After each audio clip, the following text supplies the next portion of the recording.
Pelaksanaan program makan siang gratis oleh pemerintah nantinya diminta agar tidak menggunakan anggaran pendidikan termasuk dari dana bantuan operasional sekolah atau BOS.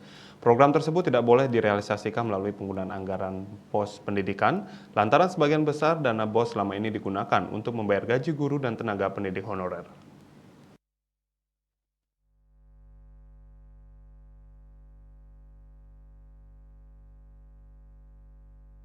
Kepala Bidang Advokasi Guru Perhimpunan Pendidikan dan Guru P2G, Iman Zanatul Hairi, dalam keterangan di Jakarta seperti dikutip dari kantor berita Antara, Minggu 3 Maret mengatakan, P2G tegas menolak jika rencana kebijakan makan siang gratis menggunakan dana BOS.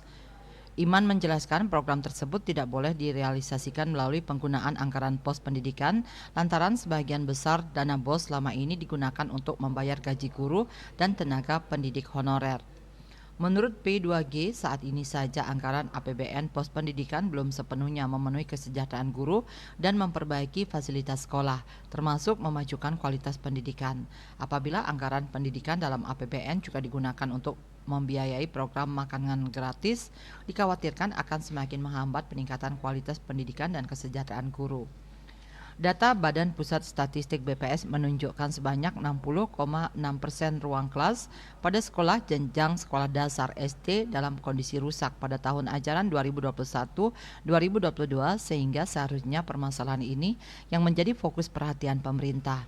Tak hanya itu, Iman menuturkan banyak SD yang mengeluhkan bahwa dana BOS untuk siswa kurang karena per anak setiap tahun hanya mendapat Rp900.000 atau per hari sekitar Rp2.830. Sementara itu, Menteri Koordinator Bidang Perekonomian Airlangga Hartarto menyatakan program makan gratis masih dalam pembahasan pemerintah di kebijakan ekonomi makro dan pokok-pokok kebijakan fiskal KEM/PPKF 2025. Dari hasil rapat tersebut belum ada keputusan lebih lanjut mengenai skema anggaran program makan siang gratis yang diusulkan oleh pasangan calon presiden dan wakil presiden Prabowo Subianto, Gibran Rakabuming Raka. Hingga sejauh ini pemerintah baru memutuskan untuk membahas program tersebut dalam KEM PPKM 2025. Bali Pos melaporkan.